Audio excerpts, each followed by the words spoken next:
Welcome, Panther Nation. We are live here on Shock Island Road here in Hendersonville between the campuses of T.W. Hunter Middle School and Beach High School at a beautiful facility here, home of the Buccaneers. As your Panthers travel down 109 and made their way here to Buccaneer country here in Hendersonville. Robert Gilman, along with the coach John Thayer. Curtis Marlin will hopefully join us here later on as we're here in an air-conditioned press box, Coach. Thank the Lord, because the field temperature right now is about 105 off his turf. Yeah, and Curtis isn't going to be here tonight, but he's going to listen to us and send us stats. So that'll be good because I don't keep stats. There's no way we could keep up with all that. T.W. Hunter comes in, Coach, 0-1, as does the Panthers, a 21-14 loss last week to Ellis. We'll talk about that in a moment. But the Bucks of T.W. Hunter lost 28-0 last week to Liberty Creek, the Wolves, who we will face later on in the season.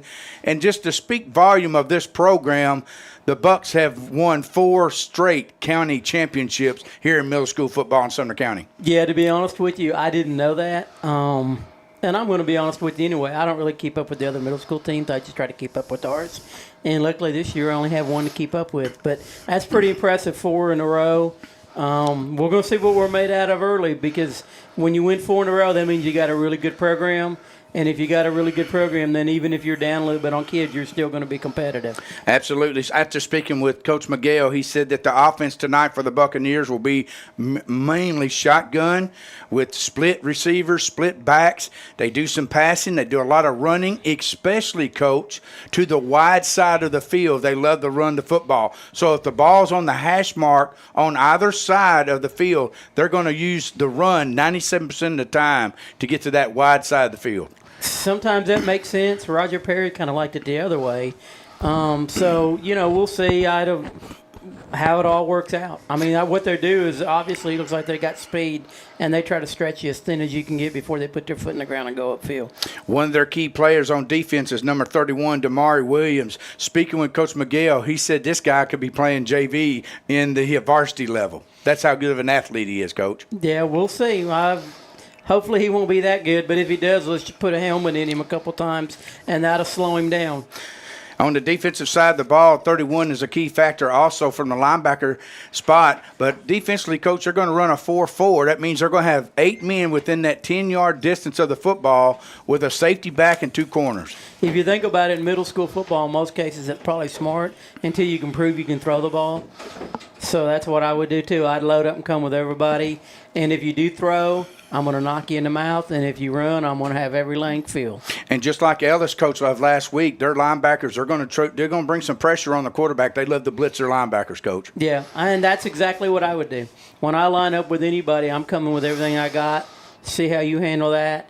If you hit one on me, then I'm going to back off a little bit. If you don't, I'm going to keep coming, because there's nothing harder to block than 8-9 guys in a box coming at you hard. Panthers last week, Coach, a heartbreaking loss. Scored 33 seconds left in the game, 21-14. But, Coach, the Panthers had a couple of breakdowns, and no doubt Coach Kyle Lane and his staff worked on this. 4 turnovers, 2 of those led to touchdowns and a 75-yard kickoff return and a botched punt at the end of the game there, Coach, that gave the Cougars that short field to score at the end of the game there. Yeah, that kind of hurt for sure. The one thing is when we finally took the lead and got ahead, the ensuing kick, they scored.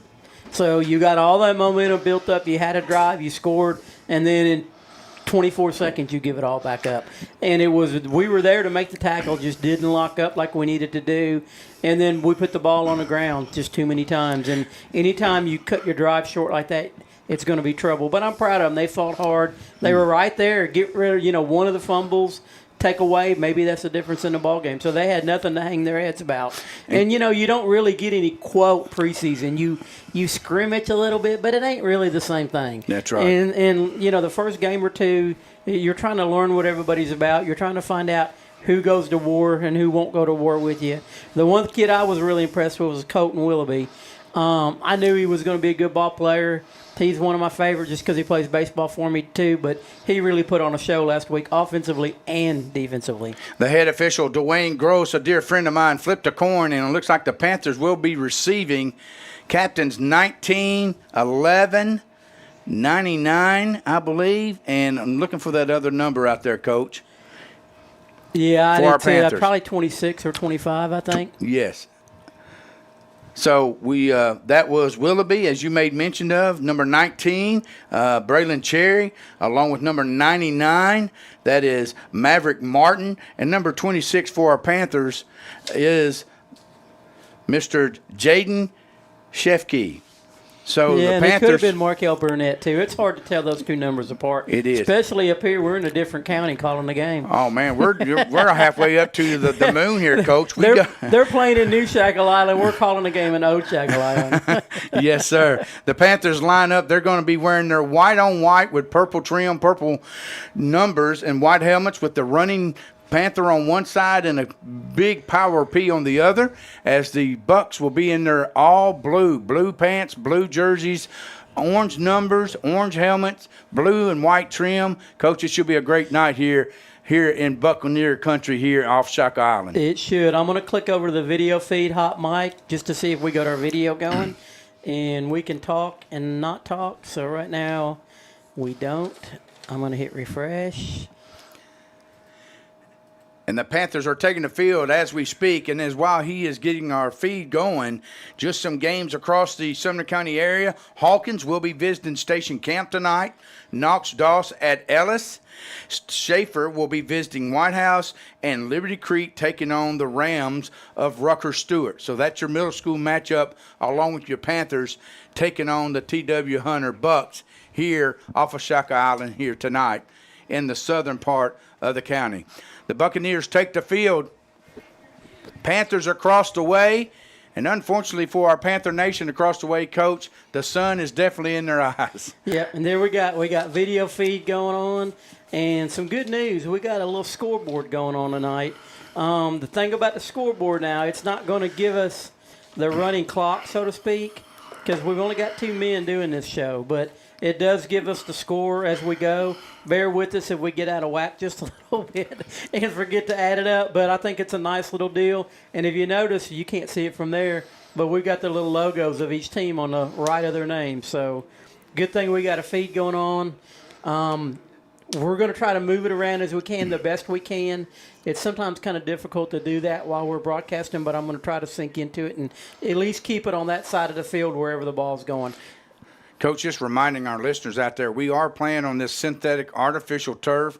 The temperature is a little bit hotter on the field. I was talking to Coach Lambert out there. He said the heat, you can really feel the heat coming off the field. So I really look for them to take some water breaks quite often out of this heat tonight. Yeah, to be honest with you, I was kind of surprised the county didn't mandate us starting at 7 to get a little bit cooler. You know, I'm not second-guessing anybody, but that's the first thing I thought when they threw a heat warning on for today. The first thing I thought is, well, it'll be a 7 o'clock game and not a 6 o'clock game. But they know what they're doing. They don't want to hurt these kids. So, like you said, they'll probably do water breaks. And I know turf adds a good 10 to 15 degrees on any kind of playing environment. It's absolutely horrible. A lot of people say they like turf. I don't like it at all playing football because it's hard as a rock sometimes, and you get scraped up in your head, gets hit hard. But I don't like it in baseball either because it sure does wear down your catchers because it's so hot there. Yeah. Well, they're in the process of playing the national anthem. We're going to take a break. We'll come back here in a moment with the kickoff between the Bucks and the Panthers right here on the Portland Sports Network. Tennessee Commission for the United States Semiquincentennial was created to plan, encourage, develop, and coordinate the commemoration of the 250th anniversary of the founding of the United States, and recognize Tennessee's integral role in that event and the impact of its people on the nation's past, present, and future. The Commission promotes an inclusive statewide celebration and educational commemoration of America's 250th by interpreting and preserving Tennessee's unique stories, objects, landmarks, and places across our diverse state that defined who we are as Tennesseans and Americans.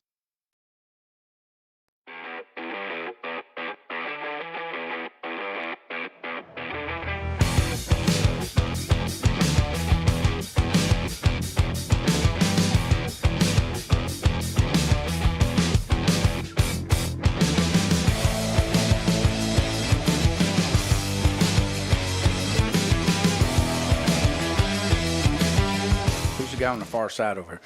We're back ready for the opening kickoff, kicking left to right. The Bucks won the toss and defer. Shefke is back, and they pooch kicked it and retrieved at the 40, 45, and brought out near the 44-yard line. A short kick, Coach. They knew they couldn't kick it deep to Shefke.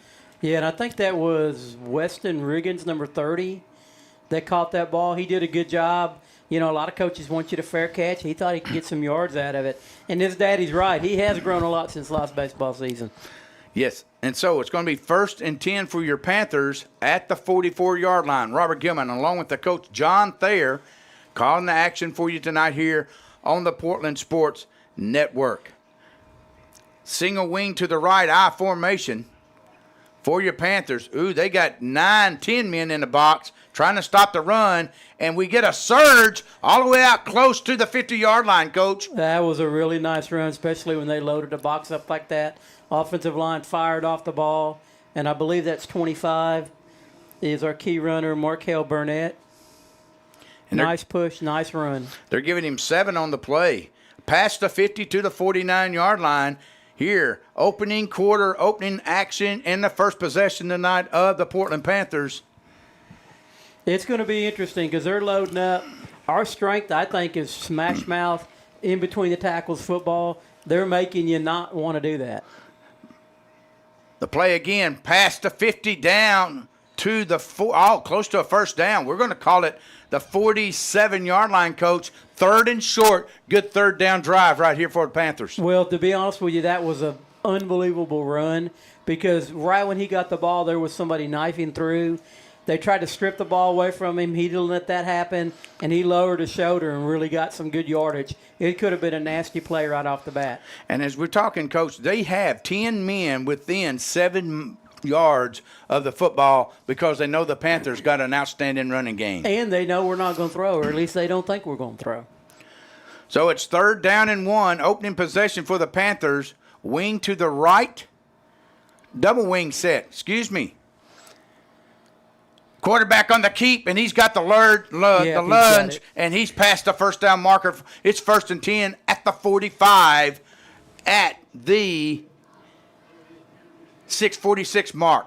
Yeah, and that was a really nice play. We got to the line semi-quick. That receiver's got to get locked in a little bit quicker down here on the bottom, because you'll get an illegal procedure called on you if you're not lined up. So it's 1st and 10 for your Panthers, 45-yard line. 6:29 and counting here in first quarter action. Receiver here on the home side. Single wing to the left. Toss sweep. Trying to get the edge. Can he get it?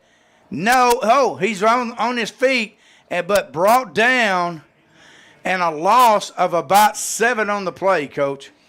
Yeah, they just strung it out and got out there and made the tackle on them. Damari Williams, number 31, come up from the strong safety position to make the play. And with that, Coach, they've lost about 9 on it. Yeah, that hurt big time there. I mean, you got to try to get outside and not have it all blocked up inside like that. But that was early on just probably a drive breaker, but we'll see. That was a good first down call. So they're calling it 17. So it's 2nd and 17. Ball backed up now to the 47-yard line. Motion, fake, inside handoff, and again got a little bit of a surge, maybe 1 at best to the 49-yard line. Yeah, I believe that was Colton Willoughby with the ball there. So, Coach, we find ourselves in a long 3rd down. 3rd down and 16. They have to get to the 35, and they're at the other 49. Yeah, we'll see what they do here. It's on paper it's a passing down, but you got to be careful because you really don't want to turn the ball over, and you want to try to get something positive out of it where maybe on a 4th down play you'll have a chance. Jackson Cook, your quarterback for your Panthers. Spread out wide right, number 45. That's K.J. Johnson. Single coverage by the corner up tight on a receiver on the far side. Play action. Looking down the field. Got a little pressure. Is he going to get rid of it? He does, but I believe, Coach, that's close to a lateral. It's either going to be, he's called an incomplete pass, but I thought it would either be, just trying to get rid of the ball or a fumble because it didn't look like he really threw it. He got to get to the line of scrimmage, I thought, but Yes. it was a pretty nice call on the referee's part by giving him off the hook there, I think. Hey, it's a good call for the Panthers. Yeah. Nevertheless, so it does bring down 4th down. The punting unit does come out for the Panthers. After the first down play, they lost 7. And coach, from that time they was fighting just to get back to the original line of scrimmage, and they couldn't even do that. Yeah, they're just trying to catch their breath there and try to get some yardage and maybe get a cut punt here. Willoughby's back kicking on the punts here. So last week had a little bit on the botch punt, a little bit hit our up guy. Hopefully this time he'll get some air under it. Snap. Press. Ooh, good kick away, and it goes away from the retrieving guy He's gonna at the take it. 25.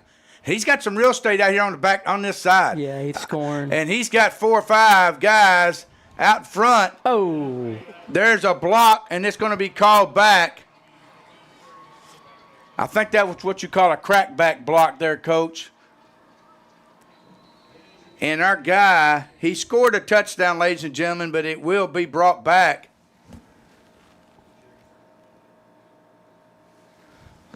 yeah. That Braylon Cherry that took that hit there, Coach, at the 38. I like to think is maybe they got him for launching, because I thought Helmet to helmet, yes, Yeah, he you called launched it. at him. I didn't think the block itself was illegal as far as because he had turned fully and had like 4 steps into it, but I think the dude just launched at him at the last moment, which is definitely a no-no in any kind of ball really, but it's definitely a middle school and high school no-no. So the question is, yes, they're going to mark it from the spot of the foul, which was at the 38, and that's a 15-yard penalty, Coach. So they're going to take it down to about the 23. So a return that would have been 75 yards brought back after a helmet-to-helmet shot by the receiving team of the Buccaneers. And now they have it at 1st and 10 at the 23 at the 4:10 mark. The scoreboard's kind of throwing me off a little bit here, Coach. I got 90% of it advertisement, and then on the 10% is the clock and the score. Yeah, it kind of doesn't do the board service. Pro set, receivers right and left, tight end tight, hand off, trying to run off tackle, and he does. He gets a little running room past the 30 to about the 31-yard line. We're going to call it 2nd and 2 for the Bucks. Yeah, they had a pretty big hoe there. Sir Barry made the tackle from his looks like a defensive back spot. They're giving him 9. We're going to call it 2nd down. We're going to call it 2nd down, 1.5 yards for the Bucks on their first offensive possession at the 3:38 mark. Twin set, double tight ends, receiver here on the near side. Handing it off in between the tackles. Past the 35 and driving and finally brought down at the 42. And right now, Coach, that offensive line is giving a surge to our defensive front. Yeah, it's making it easy for the running back. And on that particular play, we just missed a couple of tackles that we need to lock up on the initial hit. So it will be 1st and 10 for the Bucks at the 42-yard line. First quarter action. Tight set once again. Receiver here on the near side. Pro set, double tight end. Panthers stacking the box a little bit more here this time. Once again, the runner breaks loose and gets down to the 50-yard line. Number 41 for the Panther was there to make the stop. That's Sir Barry. They're going to stop. They're going to say he was down at the 49. Excuse me.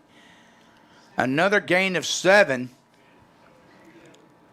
Yeah, that's one of those things. You just don't want them to get to that second level before you start making tackles. And right now, Coach, that's what we're seeing. Yep, you're 100% right. Tight formation once again. Double tight end. Receiver here on the near side, pro set. I mean, they're running the same play, Coach. Up the field, past the first down marker, and brought down by number 26 of our Panthers. That's Shefkey.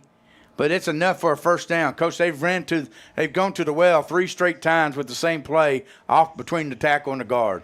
Well, double tackle, double guard because they're really stacking that offensive line. Right. Yeah, they they cut that in a little bit more, but not by much. And that's, I think it's just where they're reading where it's blowing off at, wherever the biggest toe is where he's going. Again, a pro set, same formation, tight, receiver here on the near side, 4 down, lineman for the Panthers. Handoff, coming off right tackle, trying to make a play, and he does. A great defensive play for our Panthers. Coming up from the bottom of the pile, that's number 17, Hunter Allen. A gain of about 5. Yeah, we just got to buckle our straps here and get in there and stop this drive. Don't let them get too many more yards here. 1:17 and counting here in first quarter action. As we've said before, Coach, because it's 8-minute quarters, our possessions are limited. It's almost like one possession per quarter. per quarter. Yes, sir. Twin backs in the backfield again. Now they're going off the left tackle. And now they're running past the 30 down to the 28-yard line. Willoughby there to make the stop. Yeah, what you want to do here is you don't want them to score quick. It's kind of a different mentality. Sometimes you want this thing to get into the second quarter and get them a little clock off where if they do score, maybe you get one possession scoring and going and a half evened up. Well, we saw that last week because Ellis scored on their first offensive possession. Yeah. Again, they're just feeding the Bears. Same set, twin backs, tight formation. They're going off right tackle and left There we tackle. go. Great play right there. 19 again. Braylon Cherry there to make the stop. And maybe a 2-yard gain at best. That was a nice job there. He got across the line, shed his blocker, and hit him and took him down. Didn't need any help on that one. Knox Shadowins comes in now for the Panthers. And that's the end of the first quarter. Score 0-0 from Hendersonville. You're listening to Panther football right here on the Portland Sports Network. This is Coach Danny Compton, Portland High School Hall of Famer. You're listening to KHS Athletics on Portland Sports Network. In the city or in the woods, help keep America looking good. Give a hoot, don't pollute. Brought to you by the U.S. Department of Agriculture's Forest Service. From phones and laptops to toys and tools, many of our favorite things run on batteries. But when tossed in the trash or recycling bin, these batteries can spark intense fires that are nearly impossible to stop. Battery fires are happening more often. They've destroyed homes, burned down garbage trucks and recycling centers, and, tragically, taken lives. When a facility goes up in flames, trash and recycling services can be shut down for weeks or even months. The good news, battery fires are easy to prevent. Just remember, never throw batteries in the trash or recycling bin. Always tape the ends and drop them off at a safe collection site or mail them in using a certified return box.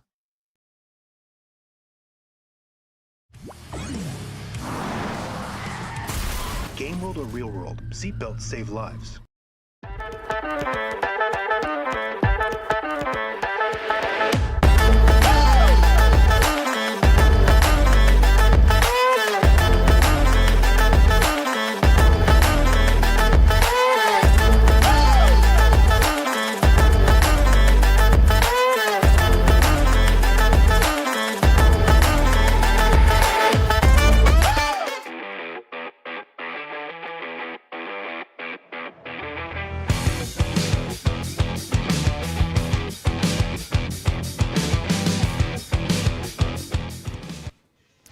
And we're back as we start second quarter action here from Hendersonville off Shaka Island Road. The Buccaneers of T.W. Hunter with the possession as they rolled over into the second quarter. No score. It is 2nd down and 9 for the Buccaneers. And now, Coach, they come in that shotgun formation with the twin backs and the receiver over there on the far side, but yet a tight end over here on the near side.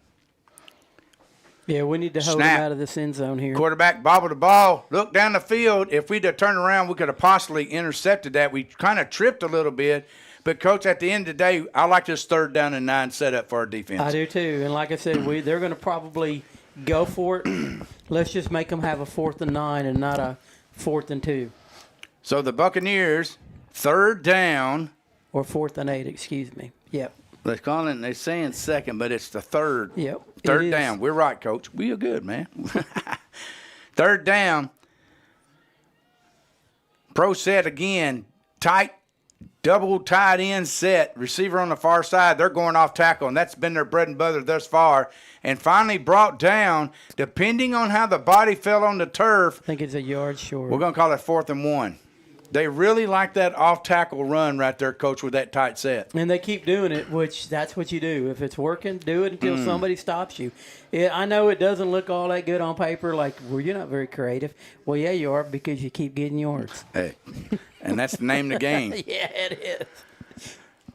Pro set once again, double tight with the tight end over here on the left side, and I look for them to come this way. Guess what? They are coming this way.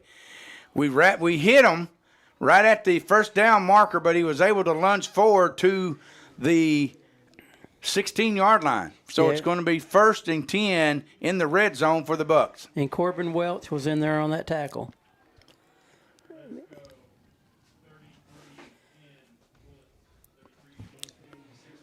So the Panthers come up to the ball defensively, and the Bucs are in that pro set once again. Double tight end. Pro set going off tackle. That time we had him wrapped up. Had an opportunity for a loss, but he did lunge forward to about 3 yards inside the 15 to the 13. Yeah, we had him hit for about a yard loss, or at least no gain at all. And he bounced off and knifed through, got 3 or 4 yards. No score, 6:28 remaining here in the first half. This is the Buccaneers' first possession, Coach, and they've had the ball for at least 5 minutes. They put together a good drive, no doubt about it. Only had one pass play, which was underthrown. Again, the same set, double tight end, twin set, off tackle. This time the quarterback faked it. He kept it, and around the left end he goes for 6. Yeah, and hopefully we didn't get a penalty there for a late tackle.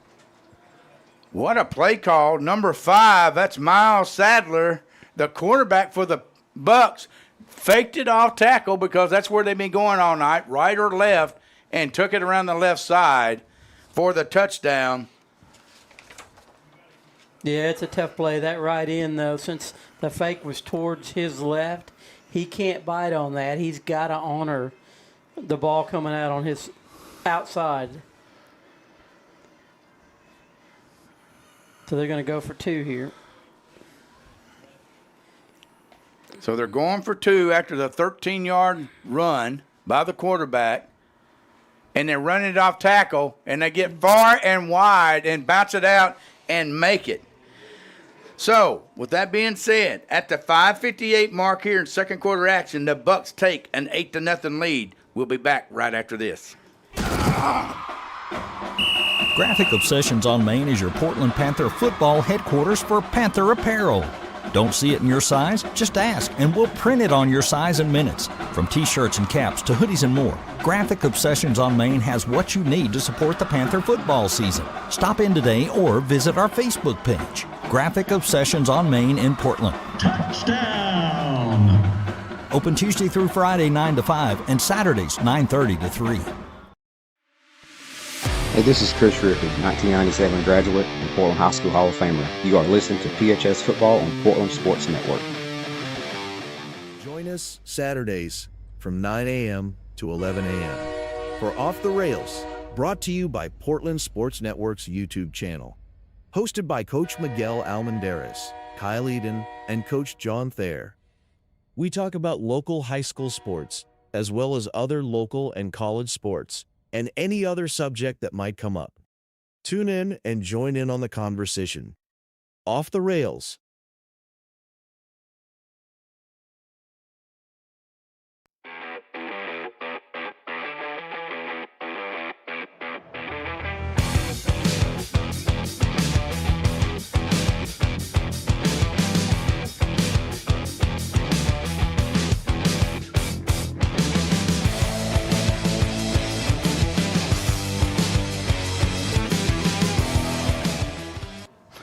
We are back. Buccaneers 8-0 after the 13-yard run here in the second quarter. 5:32 and the 2-point conversion good, as the Panthers are now receiving and will be going left to right,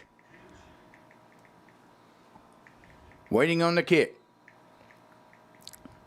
They pooch kicked it again over here on the near side. Retrieved, fair caught by number 44 for our Panthers, and that is DJ Fields. So, Coach, right now, we need to get a little drive going, burn the clock, and put this thing in the end we zone. got 6 minutes left in this half. Let's do a 6-minute drive, score a touchdown, and, hey, tie it up going into half if we can do our 2-point conversion. But that's the way to do it right here. Schaefer will be at home next week against the Schaefer Green Wave. Tonight they are playing at White House. So tonight, next week we will be at home taking on the Green Wave Schaefer. But right now we got business to take care of here in Hendersonville as the Buccaneers lead 8-0. Double wing set receiver here on the home side for the Panthers. Ball in the dead center of the field. Motion, speed sweep, trying to get the edge. He's got a blocker. And he passes to 45 down near the 48-yard line. Coach, if he'd have cut it up there, I believe he had a little bit more real estate. Yeah, we gotta try to engage that block just a little bit longer to let him get his foot in the ground and cut it up. But it was a good design play. It was just a half a step from happening the way we want it to happen. So a gain of about 5, so we're going to call it 2nd down and 5. Right now, Coach, we are running the ball fairly well. Yeah, the only play that really messed us up was that little sweep deal. We just didn't get on the corner or get our foot in the ground and get up, so that cost us a lot. And then, we try to pass play that would sometimes kind of out of character lately, or for us so far this year. That doesn't mean we can't pass, but we haven't much. Single wing. There's that tall sweep to the far side. Can we hold the block? Yes. Oh, tripped up by the shoelaces. But we got a flag right here at the 41. And it's going to be holding against the Panthers. So, yeah, I think maybe they called it on Willoughby because he was struggling to get out there with him. So the question is, will it be declined or accepted here, knowing that it's going to be 3rd and 8 or 3rd and 7? I'm taking it if I'm coaching, but I'm not telling Beach what to do. Or excuse me, Hunter. Dwayne Gross, the head official out there. Been officiating now for about 20 years, holding against the Panthers. See, they listened to me. They did decline. Well, we want them to do the wrong thing. I'm just telling you, I'd rather have a team second in 18 or 19. That's not really a prolific throwing team. Than a 3rd and 8 because they're going to have 2 downs here to try to get 8 yards. And to me, the odds are more in their favor: 8 yards than 18 yards. So that's it just my is. opinion. 3rd down, double wing set. Oh, excuse me, single wing set for the Panthers, trailing 8-0. 4:52. Pressure. There's that pressure from the linebackers, and Coach, that time they hit him in the backfield, and they're piling up on him. He got nothing. That Buccaneer defense brought the house and stopped him in his tracks. Yeah, they did, and that's one of those things there. I know Colton don't want to quit, and it's not called quitting. It's kind of saving yourself. Once he got popped good, the second time he just needed to try to go down and not fight 3 guys because the chances of you beating off 3 guys is slim to none. But he's a tough kid. He don't want to never say stop. So it is 4th and 10. They gave him a 2-yard loss, forward progress. So the Panthers look like they are going for it. 4th and 10 with a double wing set. Receiver here on the near side. Backers are blitzing. That's offsides against the defense. Yeah, that was a silly play. When you got a team 4th and 10, you don't want to cut it down in half and get a 4th and 5. You know what I'm saying? You just can't be selfish there. You got to keep your head in the game and not get an offside. Well, that goes back to what you said a while ago, Coach. Defensively, you'd like it 2nd and 18, or would you like it 3rd and 8? And now we got, 4th and 5. But that's doable. Yep. With a running team, that's doable. Yes, sir. A 4th and 8, 4th and 9 is kind of hard running. It ain't impossible, but it's tougher. But a 4th and 5 is doable. You can go to any play in your playbook, and it might work for you. And a hard snap count right here may draw them off again. You're right. Double wing. Motion this way. Set. looking across the way, and Coach Kyle Lane takes a timeout. With that, we're going to take a timeout. 3:31 remaining here in the first half. You listen to Panther football right here on the Portland Sports Network. Game world or real world, seatbelts save lives. Smokey the Bear. Then you know why Smokey tells you when he sees you passing through.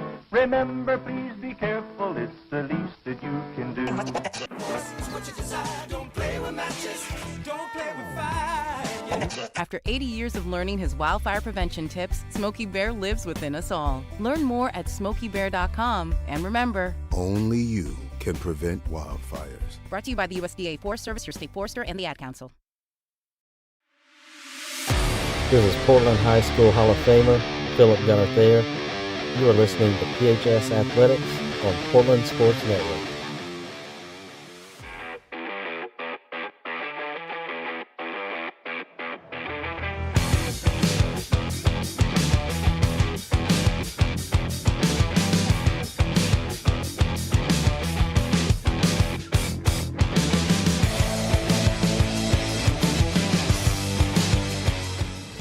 Fourth and 5 for the Panthers here from the 48-yard line, trailing 8-0. Second quarter action, 3:31 remaining here in the first half. Robert Gilman, the coach, John Thayer, calling the action for you here on the Portland Sports Network from Shackle Island, Buccaneer country.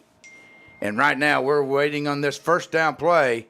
I think we're in a punt formation. They're in a punt position. I was hoping they would do something a little.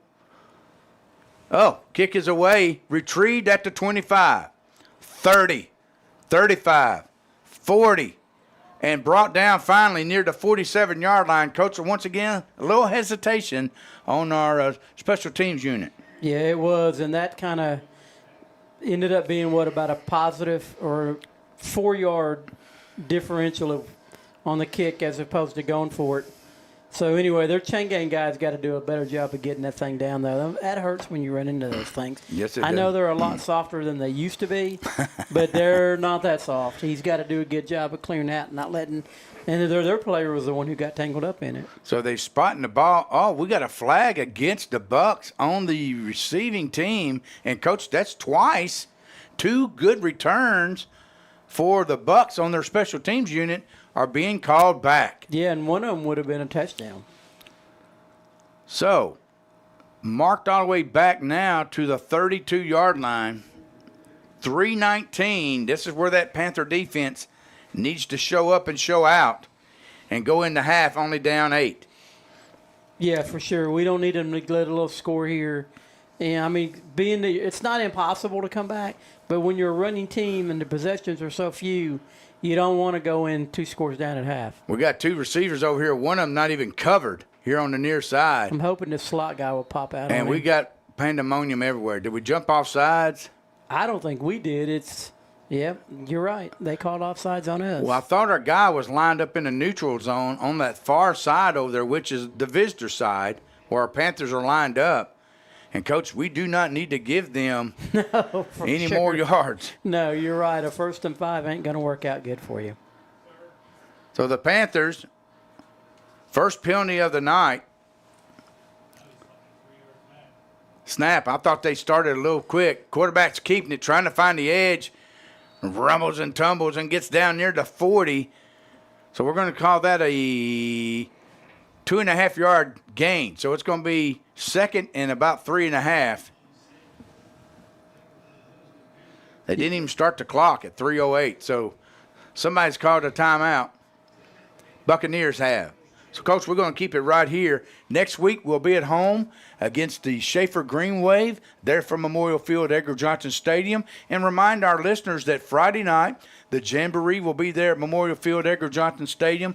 Portland Sports Network will be covering the game at 7 o'clock, or is it 6 o'clock? 6 o'clock. 6 o'clock. Westmoreland taking on the Panthers. Yeah, they may end up changing that thing a little bit because it's going to be really hot this weekend. Yes. Close to 100, I think, on Sunday is the last forecast. So yeah, we'll see.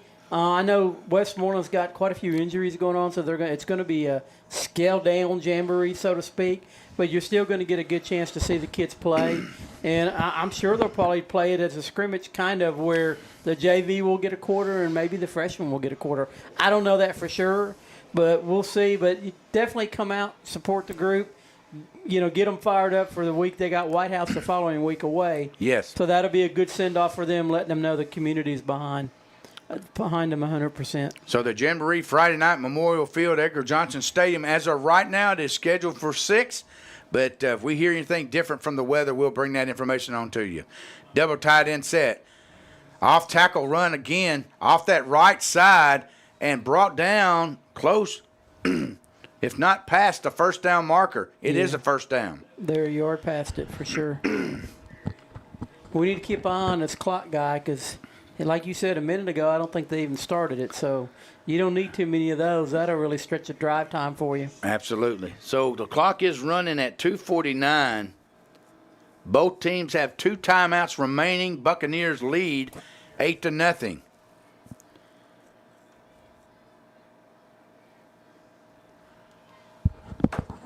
Bucks come to the line.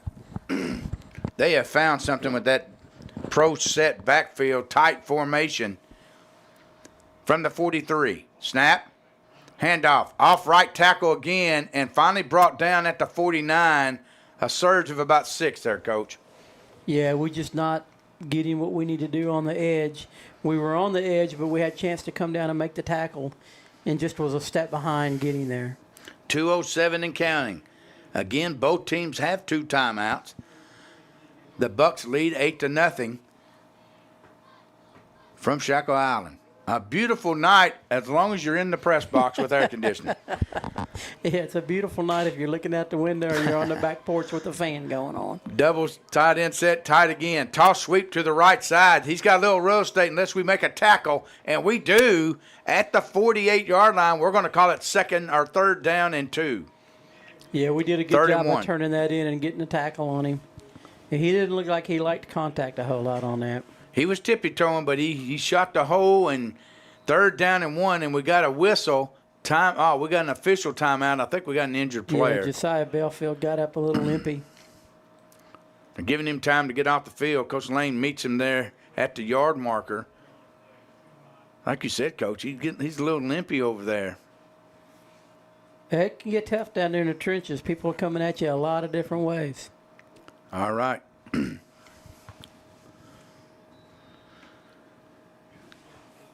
Head official, Mr. Dwayne Gross, calls to tell the clock to run. 1:19, 3rd down and 1. Pro set once again. Double tight end, both sides. Hard snap count, and that time, Coach, once again, we find ourselves in the neutral zone for the 2nd penalty of the night. Yeah, you don't want to give them a first down like that. 2 for 10 thus far for the Panthers, 2 for 30 for the Buccaneers in the penalty department. But that's enough to give them a first down at the 43-yard line. So, Coach, they have a 1:10 and 2 timeouts. Yeah, and you got to keep an eye on that quarterback. Remember that play he scored on? He's definitely got that in their pocket right now. They're going to pull it out if they need to, or they get in that situation. Right side, off tackle again, running back, hits the hole, cuts it back toward the middle of the field, and a host of Panthers there for a gain of about 6. Fumble. Act like a ball's on the ground here. Yes, and did the Panthers recover? Yes, they did. Panthers with a turnover. The good job. They would just scramble for that ball. I'm not sure who came up with it. I know Willoughby was part of the tackling. Number 32 was in there, but I hate to call out anybody when you don't know for sure. And that's the kid who ran it earlier that I mentioned. He just didn't like getting hit. And that was the second pop we got on him, and he did the one thing you can't do is forget about you got football in your arm. So really, a drive stopper to say the least for the Bucks and in favor of the Panthers, and that running back for the Buccaneers is down on the field, Coach.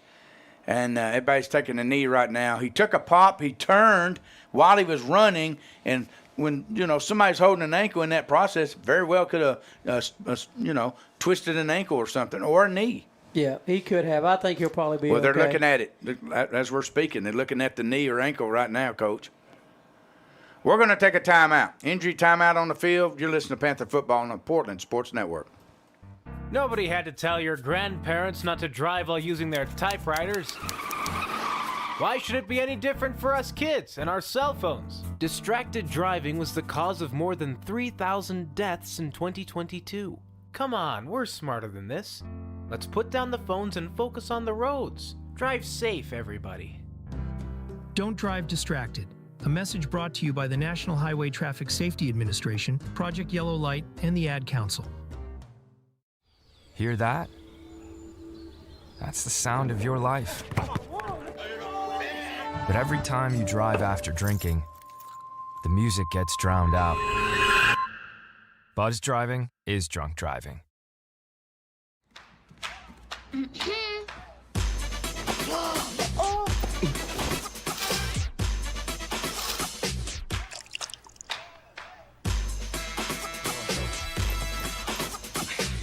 You're not gonna get it all right. Just make sure you nail the big stuff. Mama! Like making sure your kids are in the right seat for their age and size. We're back after the turnover. Panthers with the football. And we got a little running room past the 45 down to the 47. And just remind our listeners, we do have 2 timeouts, and we take one. Do we take one? No, the clock is running. Hold on. Hear a whistle. The Panthers do take their timeout with 35 seconds. Coach, you talking about a momentum shift, that fumble after stopping our Panthers, got a short field to work with, had the ball, had the timeouts. We talked about that, and the turnover was very costly, but in our favor. Yeah, they had plenty of time to score on paper when they got the ball. They got kind of, to me, too lazy. They milked too much clock. They should have got a little bit, like, get your 2-minute offense going and get going with it, and then we made a couple good hits. They ran him, that guy who fumbled at the end on that last play, they ran him a little bit 3 plays earlier, and you could tell he didn't like getting hit too much on that play. Then they gave him the ball again. He looked like he was getting a good run going, got hit, spun and got hit again, and the ball came out. So that was a good first down run. Well, he actually bobbled the ball the first 2-3 steps with it. It was almost up on his shoulder. He did a fantastic job of corralling that, keeping focused, and getting a good push. Second down and 2 for the Panthers at the 47-yard line. 35 seconds. And we got a whistle. Hopefully offsides. The ref's looking this way. It almost acts like there was a timeout or something. I don't know. What's the call here?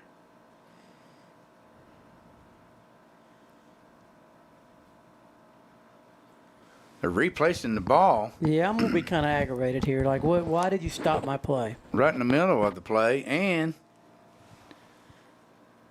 well, the clock didn't run because it was a timeout. So yeah, but that could have been a touchdown play. I mean, you know what I mean? You don't know. Once again, Coach, they're bringing 9 men up within 4 or 5 yards of the ball. They got a safety back at the 45, and that's it. Yeah, you can't just stop the clock for no reason. You know what I'm saying? Or stop the play.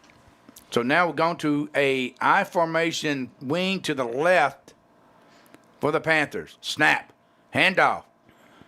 And that time we broke it. 50. 45, He's got 40. a chance. He's got a chance. 30, 20. Don't look back. Keep running. 10, 5. He's and in. Ladies and gentlemen, give him 6.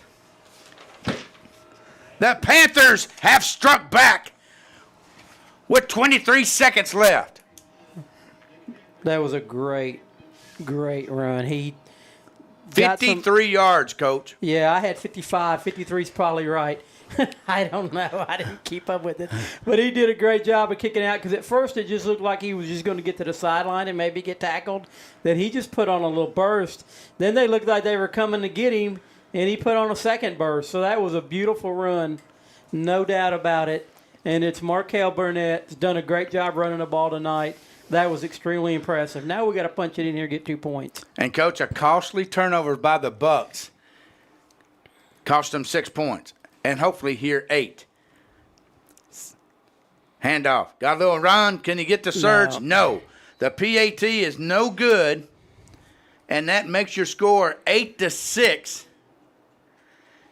in favor of the Bucks. But, man, that was nice to score right here before halftime. It was big time nice to score. Now, it's a whole new ball game, to be honest with you. It's a 2-point game. There'll probably be 4 possessions left. when we come back out after half. So if we can get a stop or two and get in the score, I mean, you just never know what's going to happen here. Well, we've seen the change of events here within a minute. The fumble, the Bucks were driving, the fumble, and we talked about it, Coach. You and I did. We talked about the importance of hopefully putting some points on the scoreboard right here before half, and what a great run, and we're back in this thing. Yeah, and I hate to jinx us because we still got a half left. But one thing that I've noticed already in this game, 0 fumbles. Yes. And we almost had one to play before that. Burnett did a fantastic job of keep running, but try to locate that ball and get it put back in. And he did a fantastic job. So back-to-back plays that he did, game changers, no doubt. And, Coach, one of the things that I'm concerned here, our kickoff coverage hasn't been the best, whether we're punting or on kickoff, so we cannot give up a big play or a run here. And Coach Lane last year liked to use a lot of onside kicks. I'm not telling him what to do, but it may be something to do here. It just squiv it down here in one of these corners and try to keep them from setting up a return. But you're right. Every time they've had their hands on the ball, they've almost busted it. So they have the 5 men lined up at the 50, 3 at the 43, and then 3 more back at the 23. And there's what you was talking about, Coach. It's gone 10 yards. Oh, it went out of bounds, so they can challenge the kick to re-kick it or take the penalty. I'm going to tell you a little secret. If that kicker works on that just a little bit more and tries to get a little air under that thing so we can run down under it, that could be a big weapon as the season progresses. Because it wasn't that many steps away from us getting to it. Mm-hmm. So let's see how they're going to and where they're going to place the ball. Is it 5 yards from where it went out? I think, let's see, I'm not going to say. Middle school rules really throw me off. They're going to take the ball for sure. It will be 5 yards from where it went out of bounds. 5 yards up, so it's about the 49. 49, yes, sir, with 23 seconds. Just, to me, make sure that quarterback doesn't have a keeper on the sweep. And we've got some guys playing too far back, I think, because the Bucks still have a timeout on the clock, I believe. They just used one. And that, yes. So the big thing here is going to be interesting. Like I said, that quarterback, I just keep remembering that play that he scored on where he faked the dive in and then kept it himself. So we got to keep an eye on that. Keep everything inside. Don't let him get outside. So I'm looking on the scoreboard. It still says they have a timeout remaining, but they just took a timeout. So we'll figure it out here in a moment. 8-6 is your score after the turnover by the Bucks that led a 53-yard run by the Panthers, and unfortunately the 2-point conversion was no good. But, man, we're here. And, you know, Coach, I'm just going to be transparent with you. The Bucks have had such a great run in the county. 4 consecutive county championships. They've always found themselves there at the end in the playoff or close to the playoff. And our Panthers, you know, both of our teams over the last few years have had a couple of struggles. And for us to be in this contest at halftime is good. Shotgun formation. Sidecar to the left, twin receivers right and left. Quarterback drops back. Keep him in the Got pocket. plenty Keep of him in time. the pocket. Oh. He's running outside. Can we put some pressure on him? He's looking downfield, and it is incomplete. We kind of like that, Coach, because now the clock's down to 11 seconds. Yeah, the key to me was keep him in the pocket so he can't take off on you. If he takes off up the middle of the field, we got a better chance of containing him in on the edge. And, Coach, I'm going to tell you something else I like. We had that umbrella coverage. We were back. Nobody was behind our secondary. Right, and this kid doesn't look like he's got that great of an arm, which is good too. But I think he can beat you with his legs more than he can his arm. So, with the incomplete pass, the Bucks come to the line. 8-6 is your score. 11 seconds remaining here in the first half. Shotgun formation. I back. Twins right and left. Inside handoff. Down to about the 46-yard line, 3 seconds, 2 seconds, and that's it. Yeah, Gavin Turnquist did a really good job of getting to the ball carrier, taking him down all by himself, and ending this half. So it's halftime. From Shackle Island, the Bucks 8, the Panthers 6. We'll be back right after this for some halftime statistics and analysis. You're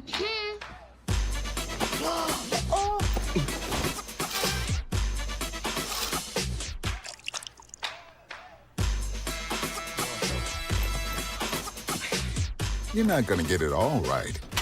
Just make sure you nail the big stuff. Mama!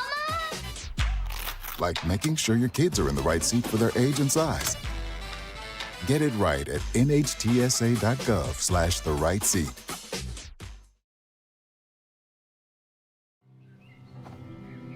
For decades, I've taught you everything I know.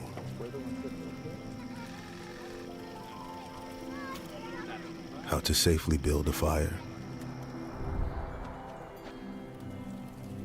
How to control the flames.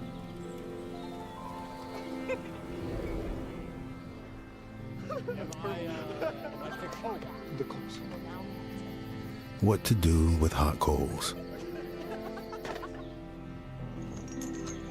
How to secure your chains.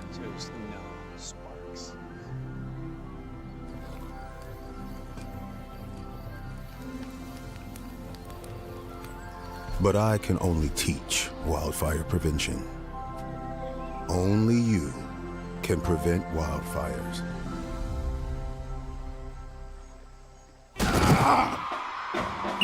Graphic Obsessions on Main is your Portland Panther football headquarters for Panther Apparel. Don't see it in your size? Just ask, and we'll print it on your size in minutes. From t-shirts and caps to hoodies and more, Graphic Obsessions on Main has what you need to support the Panther football season. Stop in today or visit our Facebook page. Graphic Obsessions on Main in Portland. Touchdown! Open Tuesday through Friday 9 to 5 and Saturdays 9:30 to 3.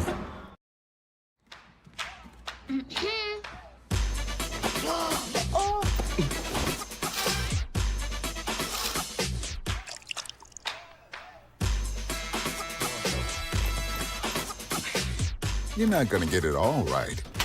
Just make sure you nail the big stuff. Mama!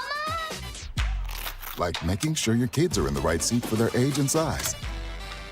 Get it right at nhtsa.gov/the right seat.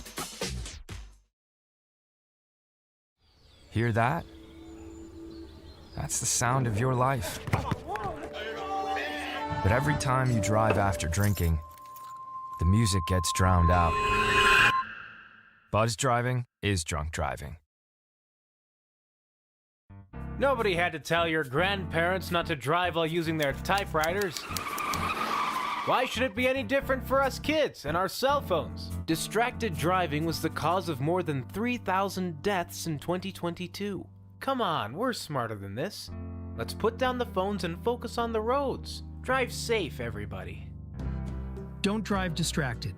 A message brought to you by the National Highway Traffic Safety Administration, Project Yellow Light, and the Ad Council. Join us Saturdays from 9 a.m. to 11 a.m. for Off the Rails, brought to you by Portland Sports Network's YouTube channel. Hosted by Coach Miguel Almendarez, Kyle Eden, and Coach John Thayer. We talk about local high school sports, as well as other local and college sports, and any other subject that might come up. Tune in and join in on the conversation. Off the Rails.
Graphic Obsessions on Main is your Portland Panther football headquarters for Panther apparel.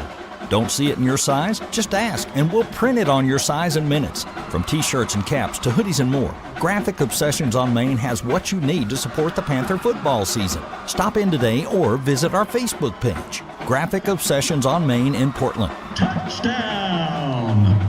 Open Tuesday through Friday 9 to 5 and Saturdays 9:30 to 3.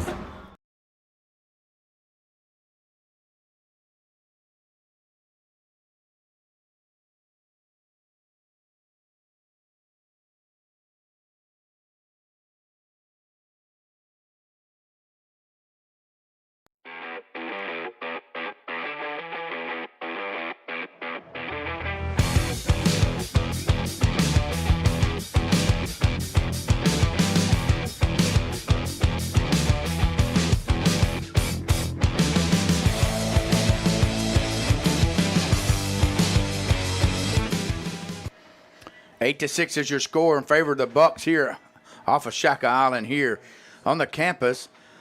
I guess you can say between the Bucks and the middle school, elementary school, and the high school, we're dead center. We look across the way, we got the baseball field.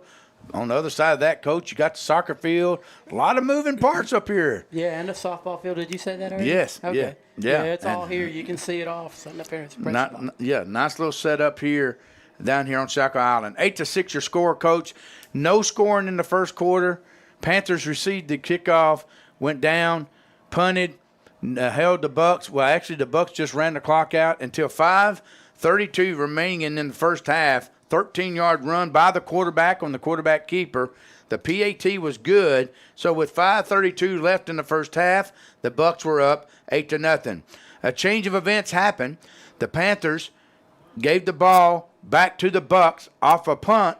They came down, and a fumble occurred. We recovered it, and we took the ball, and 53 yards later we scored with 23 seconds left, but unfortunately failed on the PAT. And, Coach, that's where we find ourselves, 8 to 6. 2 penalties for the Bucks for 30, 3 penalties for 15 for the Panthers, and part of that was on the kickoff earlier that went out of bounds. So, overall, penalty-wise, doing good. Special teams-wise, we're getting a little bit better. But, Coach, to hold this team to 8 points in the first half is pretty good. Yeah, it was pretty good. And I don't know, did you do the stats already, or they just come to me? First quarter stats, Portland had 6 yards total. Hunter had 52. And then halftime stats, listen to the difference here. We had 11 plays for 70 total yards. So we went from 6 yards in the first quarter to 70 yards in the half. Hunter had 18 plays for 107 yards. So, that's not bad on our part. Defensively, it looks like we kind of figured it out a little bit as we were going. So it's a wide open ball game. It's a 2-point game. Anybody can win it at this point. They're going to get the ball first, if I'm correct. You are. Portland received. And we'll see what happens. And, Coach, it seems like, we've always we played hard. Last week we gave up that opening touchdown to Ellis, and we kind of buckled up our chin strap and got a little tight in between the trenches. And thus far, that's what we've seen. A key turnover helped that cause. The only turnover tonight for the other team is the fumble. And but it's been costly because it cost the Buccaneers 6 points. Yep, it is. I'm going to see if I can do a little crop here. I think it says if you hit Alt, I can pull this in. I'm trying to get the stuff on the right side off the screen. I don't like it. I don't know if it bugs anybody else out there, but it bugs me, and that's just the way it is. But I think from last week to this week, the progression, one thing is our bandwidth last week was really bad on the internet. We were popped onto the wrong Wi-Fi network. We're using the city's Wi-Fi today, which is great, especially double great because the person that I used as login, apparently, I guess the breach may have caused everybody has to have new logins. Yes. So I didn't know, so I'm trying to sign in with that old login, and it wouldn't let me. So we would have been in a world of pinch if I wouldn't have had it, but this little box right here, you can't, the county doesn't offer anything close to what this thing's offering, and that really helps anytime you stream. Sure. Next week, Coach, just remind our listeners, first of all, Friday night, Jamboree action from Memorial Field, Edgar Johnson Stadium. The Westmoreland Eagles will come to town.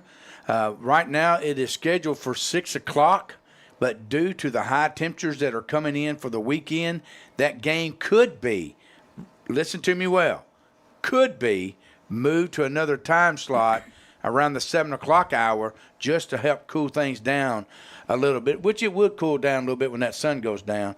But nevertheless, pay close attention to any of your outsources, Portland Sports Network, your school network, whatever that you can find information from the students, staff, faculty, Mr. Woods, athletic director.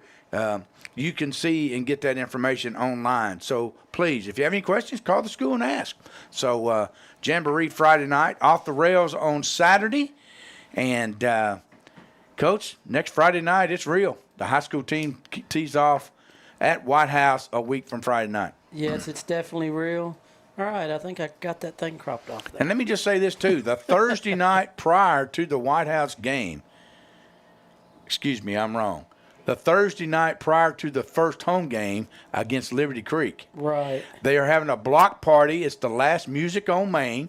They're on Main Street there in Portland. And I think the middle school team, the high school team, cheerleaders, all that will be there to be a part of that Music on Main and the block party there a week from, week from Thursday. Yeah, 2 weeks from Thursday. Excuse apparently, me. they're trying to get the little kids come over too. Yes, I the think. PYFL. Yes. So that'll be a fun night down there. Off Main Street, last Main Street concert. If you don't like, if you like music, hang around, man. The music's I think great. Maddie Taylor is Yes. doing the singing, and they'll have a couple food trucks. Yes. So Should be that'll good. always be fun, and the Pink Parlor's right across the road, so you can hop over there if you want some ice cream.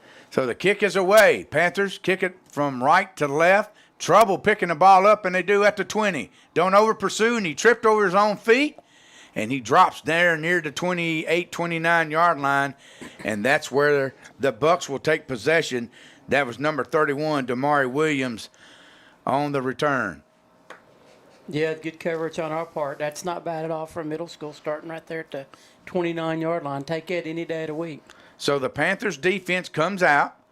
8-6 is your score. Panthers scored with 23 seconds left in the first half on a 53-yard TD run. Extra point, no good. 8-6 is your score. First defensive stand here for the purple and white. Third quarter action. Quick shout out to Larry Lane. I know he's listening. Hope you're doing well, Mr. Lane.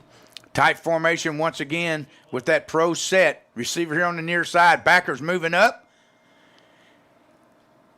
Good little run out to the 34-yard line. Backers did some penetration there, Coach, but allowed the back to get to the 34. Yeah, the good thing, I like the way Corbin Welch came up and made a hit. I like to see young men like that back to that cornerback safety spot coming up and laying a lick on somebody. So the Panthers doing a great job thus far in the trenches. We're going to call it, what are they giving him, 5? Yes, second down and 5. Second down and 5 for the Bucks as they start second half action. Tight formation once again. Run it off tackle. Got a little running room. 40, and then brought down at the 45-yard line. Tripped up by number 41 of the Panthers. Once again, that is Sir Barry. Yeah, he's had a lot of action tonight, and then we did a good job of getting him after he got through the hole. We got to try to clog that hole up a little bit more so they can't get a good start there. Coach, you brought up a good point. When your secondary is making the tackles, you know that the running game's running pretty good. Yeah, for real. There were some sets that kind of allow for your safeties to be the main tacklers. But most of your conventional defenses, your safeties don't need to be your leading tacklers. So we got 4. We're running a 4-4, looks like. Tight formation, I formation. This time, ball on the ground. And this time, I believe the Bucks recovered. Yeah, they did, but it was laying there for a long time. Quarterback was really slow to find it. Want to give out a shout out right now to Mr. Braxton Maiden, number 67, our varsity player, watching from home and listening in to the Portland Sports Network. Panther, listening to the Panthers. I love it. Big shout out there to you, Braxton. Loss on the play. It is 3rd down and 11 for the Bucks. Out of an I formation, Huge tight play. set. Yes. Watch quarterback keep. 3 down linemen. And we're bringing some backers. We get some pressure. Quarterback lobs it up. And unbelievably, incomplete. It's incomplete. Yeah. Our corner kind of lost track of where the ball was. It hit. Their receiver had a chance. It Yes, hit sir. him right in the hands. Hit him in a bad spot, Coach, in the hands. In the hands, and he dropped it. So we got a 4th and 11 now. 4th and 11 on this first offensive series for the Bucks in the second half, leading 8-6. That was just kind of one of them 50-50 balls that didn't work out. I know last year there was we threw a lot of 33-66 balls when Keelan went out on some passes, but he caught some of them though. Absolutely. So we're back in the pro set type formation. Double tight end set. Play action. Quarterback trying to run. We got somebody over Good there job. that time, Coach. That Come was on, Coach. fantastic You talked play. about that, Coach, about staying at home, and we made the big play on 4th down. And that's their bread and butter play. That was the play they scored their touchdown on. So we did a great job. One is them being 3rd and 11 made us go more of a semi-prevent, which spread us out a little bit more, which I think helped a lot more. But the end on that play did a great job of staying home, not going for a fake, and making a tackle. So the Panthers' defensive stand on 4th down will have a short field, Coach, 45-yard line. Yep, with 5:34 left in this quarter. So, they've got a chance to take the lead here if they take care of the ball. I don't see it. We're just going to have to smash mouth football. That's what we know. So the Panthers come to the line after the 4th down stop, 45-yard line. As Coach Thayer said, 5:34 remaining. I formation with a wing to the right. Fake the speed sweep, got a runner right up the gut, and he's going to gain about 2. Yeah, we had a good push. They just did a good job. Sometimes the defense just does a good job. Uh-huh. Everybody on offense does their deal. It just doesn't quite work out. And that was number 25 for the Panthers with the football, Markel Burnett. He's had a really good night. He has scored the touchdown earlier, 53 yards out. He's running hard. They're giving him 2, 2nd down and 8. Ball at the 43. 4:54 remaining here in 3rd quarter action. Single wing. Handoff. Got a little running room that time. Thought he had a surge, and they're going to mark him at the 41. So, Coach, we're going to call it 3rd and 6. Just keep focused. Keep doing what we're doing. We got 2 downs to get 6 yards. We just need to get a good chip block to get a little bit more room, and he's going to squirt through there. And don't forget, we ain't giving the ball to Willoughby. I think he's had 1 carry tonight and got stacked up pretty good. They're obviously keen on him just a little bit. Yes. For the success he had. But, that little misdirection thing might work. The good time to get him the ball. Hey, maybe a good time here to go outside like we did earlier and got that speed sweep, got the edge, and for the touchdown. So, hey, they know what they're calling down on the field. We just hope that they run the play accurately and we can get this 1st down. Double wing set. 5 down linemen, 2 linebackers for the Bucks. Speed sweep. Oh, he was in the neutral zone. He was in the neutral and that zone. could be a 3rd down now and 1. Coach, does that change the play call? Well, I'm staying between the tackles. But that's just, dude, that's the thing about it is one thing, when I'm announcing, don't get mad at me if you're the coach and you listen to it. Because I'm just going to throw it out there. But, it's easy to call plays up here in the booth. But it's conversation. If you do it as, I'm not second-guessing you, I'm just conversing, then it's all good. Because if you're a coach and you don't want to converse about stuff, then you may be getting yourself pigeonholed into some bad calls anyway. I talk about anything, right? That's what I like about Coach Lane. He's open for suggestions on his staff. That's why he's got a big staff. That's that quarterback keeper, and we got that I think surge he got past the 1st down marker. It's going to be 1st and 10 for the purple and white. That's the thing about Coach Lane. If he didn't like suggestions and communication, he wouldn't have 12 assistant coaches on the Sure. staff. He'd have 1. He'd be like me in baseball. No, I'm kidding. But, he's got some good assistant coaches, but he obviously will listen to what you have to say and then make the decision. He might not agree with what you got to say, but he's going to listen to what you have to say. So it's 1st and 10 Panthers after the 4th down stop. Ball placed at the 34-yard line. Got to make sure we take care of the ball here. Don't get sloppy with it. Single wing, toss sweep. Can he get the edge? No. No. Close to a horse collar, but not called. Yeah, that was one of those plays you just don't know for sure. But Willoughby was leading. If you could have done it all over again, maybe Willoughby turns inside and gets the guy who made the tackle. And that gets us 3 more yards. Doesn't get us a home run, but it gets us a few more yards. So, they're calling it no gain on the play. 2nd down and 10. Game clock at 2:33. 8-6 is your score in favor of the Bucks from Shackle Island. Panthers in their white pants, white jersey, white helmet, purple trim, the Power P and the running Panther on the side of the helmet. Single wing to the left. I formation. Inside handoff. That time he bounces off one. He rumbles. He tumbles to what? To about the 32-yard line. Yeah, that was all tough, hard-earned yards there because they hit him pretty quick, and he just kept bouncing and going forward. So we've got, what do we got here? 3rd and 7, 6? Yes. Definitely 4-down territory. Yeah, no doubt about it for sure because I don't think we got a kicker that can pop one from 25 or 30 yards. 146 and counting here in the 3rd quarter. Key here is you don't want any illegal procedures, any pre-snap penalties. You don't want to fumble for sure. Don't want to back yourself behind the sticks. 3rd down. They're calling it a long 8. Double wing set. 5-down lineman for the Bucks. Speed sweep. Trying to get the edge. Can he get it? No. No. Well, he's still running. And they finally bring him down at the 36. So, Coach, he lost about 4. They're going to give it to his forward progress at the 35. Yeah, that was just Williams did a good job. He's young. He just doesn't have quite the strength yet to break out of that tackle. And we just couldn't get the edge. So, a big play call here. So, we're back to the 35. 4th and 11 with 43 seconds and counting here in the 3rd quarter. 8-6 your score.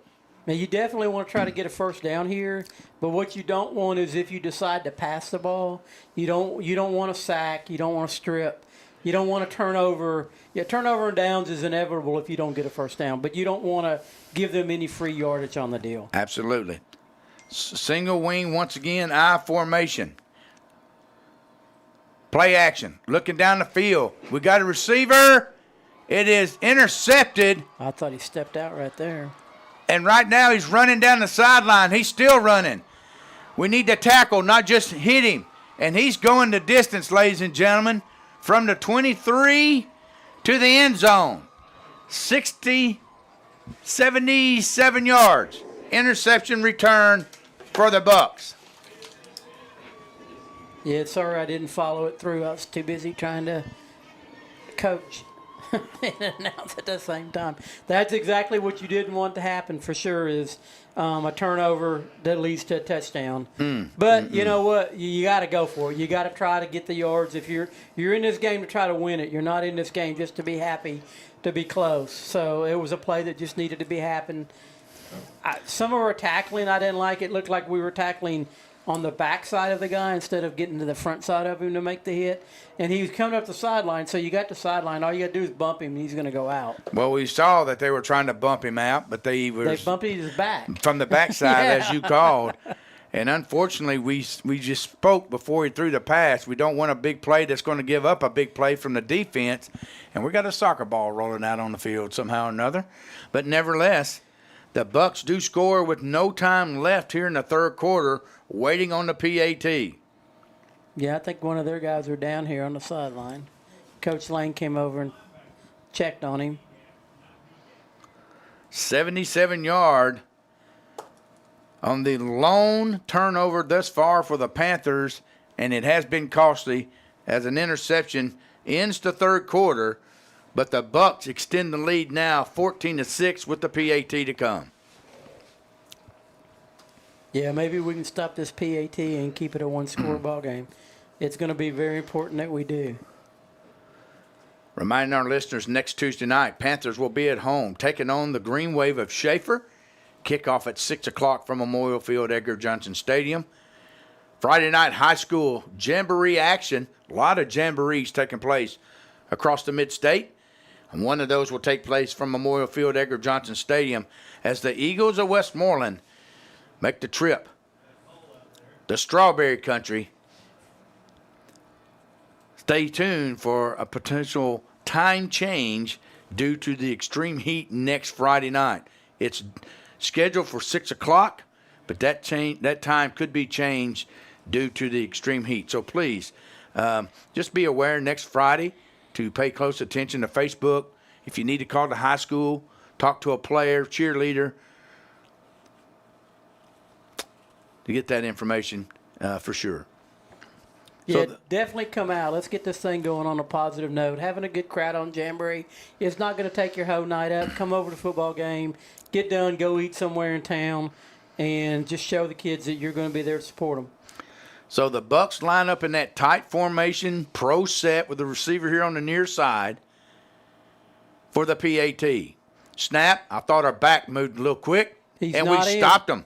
So the PAT is no good, and that makes your score 8-6 as we 14-6 in favor of the Bucks as we close out the third quarter. We're going to take a timeout. You're listening to Panther Football right here on the Portland Sports Network. This is Coach Danny Thompson, Portland High School Hall of Famer. You're listening to PHS Athletics on Portland Sports Network. Tennessee Commission for the United States Semi-Quincentennial was created to plan, encourage, develop, and coordinate the commemoration of the 250th anniversary of the founding of the United States and recognize Tennessee's integral role in that event and the impact of its people on the nation's past, present, and future.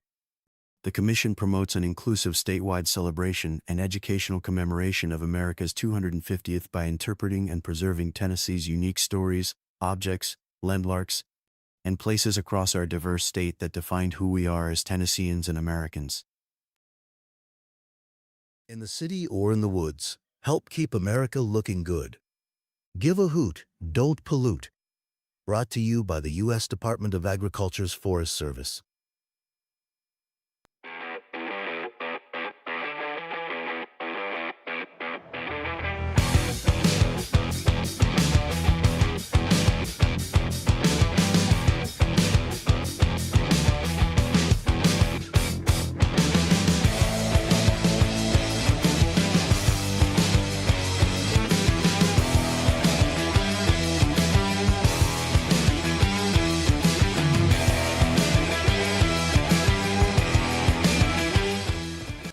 We start fourth quarter action. 14-6 is your score after the 77-yard interception return and a failed PAT by the Bucks. Panthers will receive going left to right. Kick, pooch kick on it. And they caught it. Ball hit the turf. Did the Buccaneers get it? Nope. They're giving the possession to the Panthers. Yeah, you can't go up and high point that ball like that, I don't believe. You should bring it into your arms and catch it. They did wait for the fair catch, so he wouldn't have been tackled, but it went off the shoulder pad, Coach. Yeah. And, again, we were fortunate. And the ball is down at the 43-yard line. So, again, we have a short field to work with. 8 minutes. Both teams have 3 timeouts. We have the stats for the first 3 quarters. Portland Middle School, 16 plays, 76 yards. Hunter Middle, 23 plays, 123 yards. Thank you, Curtis.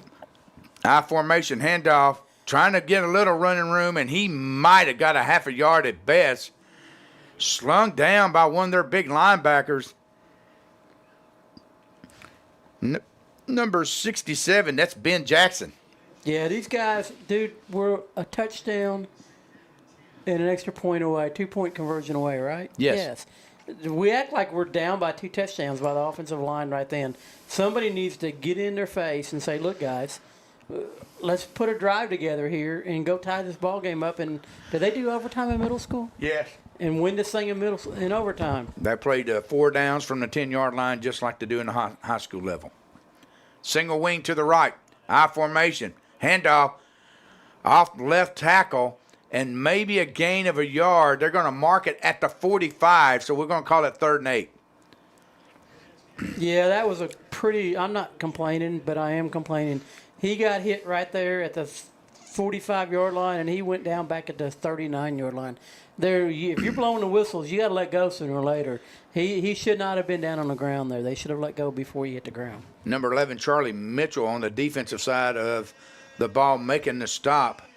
And this is a big 3rd down and 8 for the Panthers. 6:36 remaining in this contest, and the purple and white trail by 8, 14-6. Single wing to the left side. Handoff.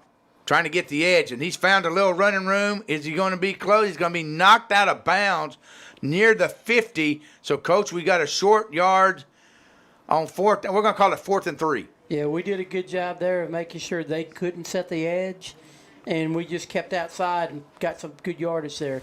Maybe try the little freeze play here. We've got them to jump twice already, haven't we? Let's see if we can get them to jump here. We got timeout, so this would be a big 1st down to get if we could get it. They're actually calling it 4th and 4 at the 49. I thought he got a little further up than that. I thought he did too, Coach. 4th and 4. Double wing set now for the Panthers. Motion to the left.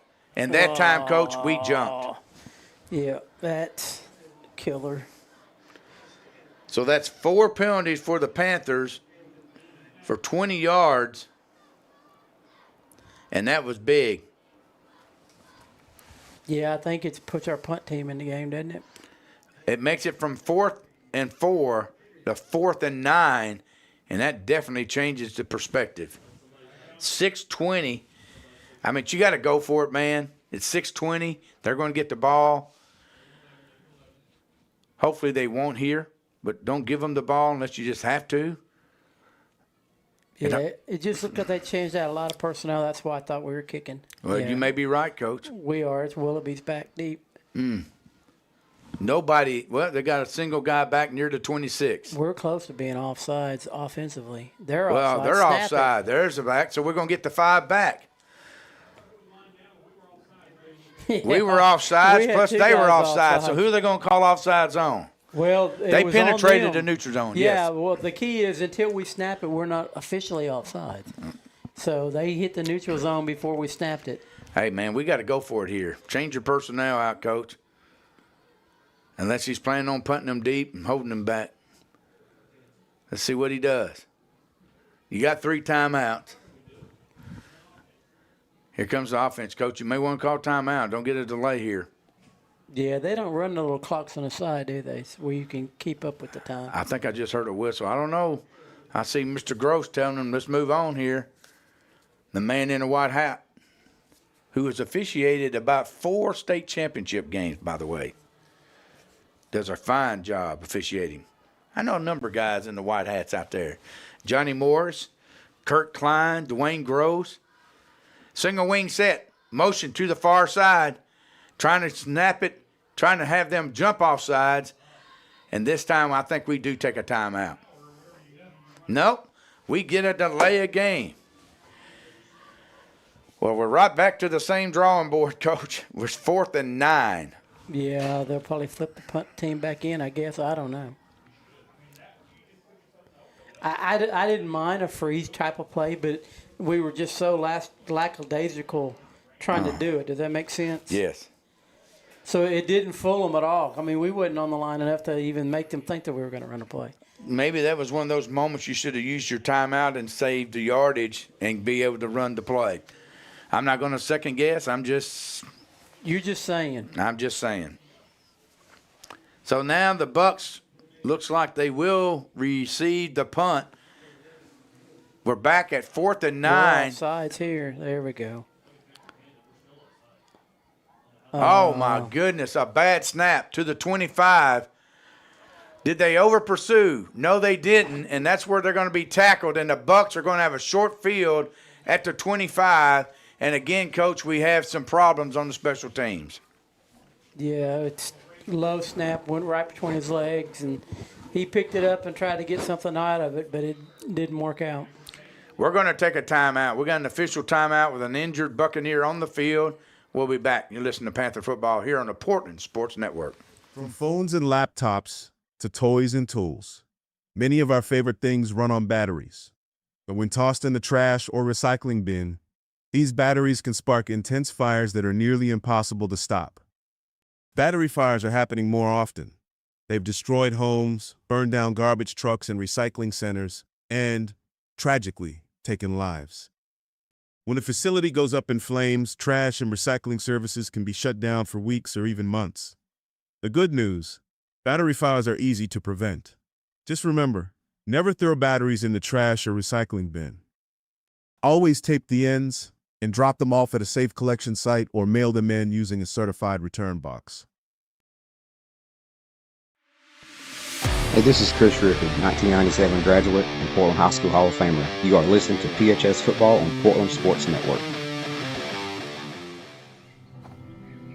For decades, I've taught you everything I know.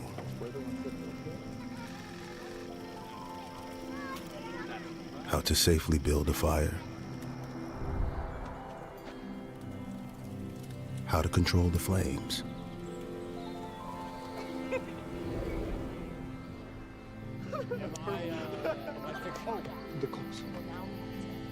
What to do with hot coals. How to secure your chains.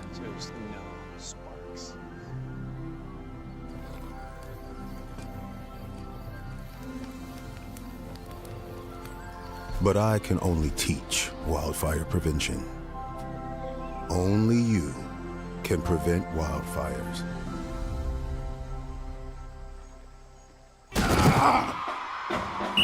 Graphic Obsessions on Main is your Portland Panther football headquarters for Panther apparel. Don't see it in your size? Just ask, and we'll print it on your size in minutes. From t-shirts and caps to hoodies and more, Graphic Obsessions on Main has what you need to support the Panther football season. Stop in today or visit our Facebook page. Graphic Obsessions on Main in Portland. Touchdown! Open Tuesday through Friday 9 to 5 and Saturdays 9:30 to 3. Join us Saturdays from 9 a.m. to 11 a.m. for Off the Rails, brought to you by Portland Sports Network's YouTube channel. Hosted by Coach Miguel Almendarez, Kyle Eden, and Coach John Thayer. We talk about local high school sports, as well as other local and college sports, and any other subject that might come up. Tune in and join in on the conversation. Off the Rails. Nobody had to tell your grandparents not to drive while using their typewriters. Why should it be any different for us kids and our cell phones? Distracted driving was the cause of more than 3,000 deaths in 2022. Come on, we're smarter than this. Let's put down the phones and focus on the roads. Drive safe, everybody. Don't drive distracted. A message brought to you by the National Highway Traffic Safety Administration, Project Yellow Light, and the Ad Council. Two guys drove to work. Neither guy wore a seatbelt. One guy got a ticket. One guy didn't. The same two guys drove home. One guy wore his seatbelt. One guy didn't. One guy made it home. The guy not wearing his seatbelt didn't. Don't risk it. We're back. Two players were down on the field, one for the Panthers and one for the Bucks. Took a little water break, and now we're back. 2-yard gain maybe by the Bucks on the run to the far side out of that pro set offense that they've ran all night. Double tight ends. Yeah, Ball right at the now 23. They just want to control clock. Just let it click away. It's what they want. Yeah, 5:45 remaining, 14-6 in favor of the Bucks. 77-yard interception return on that fourth down play was a backbreaker for the Panthers. Bucks handed off, trying to find room on the left side. Great defense there. Trying to get that number. Who brought him down there, Coach? Well, he keeps falling down, so I can't 17. Number 17. Hunter Allen. Hunter Allen doing a great job on that right side. He's played a good game tonight. Yes. Definitely 4 down territory. We're going to call it 3rd down and a long 4. Coming on the 5-minute mark. 4th quarter action, 14-6. Your score in favor of the Bucks.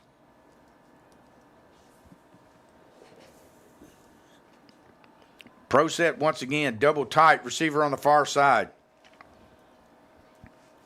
Long snap count, handoff, trying to get that right side. It's going to be 4th and about 2. So if there's ever a big 4th down play, this is it right here, Coach. Yeah, Hunter Cole made the tackle on that play. So, yeah, we got, 4th and 2. This probably the ball game here. We got to stop them because clock's ticking, and it's an 8-point lead for Hunter. Hey, quick deal. Obviously, we're looking for advertisements on Portland Sports Network. So if anybody wants to advertise, get a hold of Donna Sadler at Graphic Obsessions. I can almost promise the first $300 that we can get, we're going to buy us a better camera for the middle school games. We've got taken care of for high school games, but the middle school game, we're using an old iPad right now that does a fair job. Handoff, trying to find running room, and he does. Did he get the surge? And he did. And down near the 13-yard line. So they're in the red zone, and now it's going to be 1st down. Or if you decide to just donate for a camera, you can still, Donna, get a hold of her. I sent her actually the app today to what we wanted. And we'll shout your name out every middle school broadcast, first half, second half. Yep. Always good to have some donors and those who like to contribute to the Portland Middle School broadcast, but also to the Portland Middle School football team. Pro set once again. Double tight. Handoff. Nope, that quarterback kept it. Trying to find the running room, and that time it didn't work. Even though he got down to the 10, number 17 again was there to make the play for our Panthers, Hunter Allen. Yeah, after that touchdown run, we've shut that play totally down. Absolutely hardly nothing on it. That was their big play that actually got their only offensive touchdown of the night. Yes. Hunter Allen, just a 7th grader for the Panthers, doing a tremendous job on what we would still call a defensive end or right outside linebacker for the Panthers. 2nd down, they gave him 3. Clock is now at 2:36. 2nd and 7 from the 10. Hard snap count. Handoff. Left tackle, left side again. Allen there, along with number 41 for our Panthers. Yeah, that's Sir Barry. The defense has done look at the score. It's 14-6. One of those touchdowns is an interception, pick 6. So they call a timeout. It's 3rd down and 3rd and 4 with 2:22 remaining on the clock. Again, definitely 4 down territory. Want to remind our listeners, next Tuesday night, we will be back at Memorial Field, Edgar Johnson Stadium, as the Schaefer Green Wave come to Memorial Field. Kickoff is at 6 o'clock, and you can hear all the action right here on the Portland Sports Network. Off the rails Saturday morning. Football Jamboree Friday night. Westmoreland comes to town. As of right now, that kickoff is at 6 o'clock. But due to the extreme heat, they may move that up an hour. Stay informed with that. We're lobbying for it. No, I'm kidding. Yeah. Well, the good thing about it, Coach, we're like here. We got air conditioner in the press box, so. Yeah. But it's not good for Andy's parents. Probably thinking, what? Yeah. I don't have all the windows open up here. He's going to think I get mellowed. Andy, don't get used to it. In the high school games, we're opening the windows. So, again, shotgun formation. Is he getting under center? No, he's in shotgun. Shotgun going to the right side, up the middle. RTD run. And that extends the score now 20-6 with the PAT to come. Just remind our listeners that PAT is from the 3-yard line. Shotgun set. I went by him. But you know what I mean? A referee that isn't experienced, these guys have done a good job tonight, would have probably thrown a flag just because it looked like, but the play was over when he hit him. A great crew tonight. I do want to commend that. Yes, 3 penalties for 35 yards thus far for the Bucks, and 4 penalties. 5 penalties. 4 penalties for 20 yards for the Panthers. But the big long turnover, 70-plus yard interception return, 77. And then the Bucks just scored there after the the punt and the 4th down stop. And now it's 2:18 left. 20-6 is your score. Robert Gilman, John Thayer calling all the action for you tonight here on the Portland Sports Network. And just remind you listeners, you can tune in on YouTube, Portland Sports Network, and watch the replay as well as hear the replay there on the Portland Sports Network. I just got a text. Dude, I'm not used to score on our app here, so. Kick away. Retrieved by number 44 of our Panthers. That is DJ Fields, the 7th grade running back linebacker and return guy for the Panthers. So we got our camera donated. Stacy Lane at High Point Family Wellness and Pediatrics there in Portland donated a camera. I forgot to tell her, for her it's $600. No, I'm kidding. Not for the lanes. No. So we appreciate that yes. big time. That'll be nice. Hopefully we'll have it, and we're going to have it in by next broadcast. So Thank you, Stacy and Corey. Yeah, and High Point. Thank you so much. Yes. Thank you. Great family. A lot of, for those that don't know, that's Kyle Lane's brother, Corey. Yeah. And his sister-in-law. His talented brother. I'm just kidding. Yeah. Oh, no. You said that, Coach. Yeah. I didn't. Yeah, I don't want to get into all that, but Corey's a great guy. He's helped me coach baseball for the 4 or 5 summers in a row. I couldn't have done it without him. So we got a little running game going here, trying to get the edge. We don't get that. That's number 34 with the football, Noah Fuller, the 7th grader. They take him back 5 yards, loss on the play. Looks like they may have some substitutions in the game, Coach, our Panthers. Yeah, they got him in there to get a carry. It's good for him.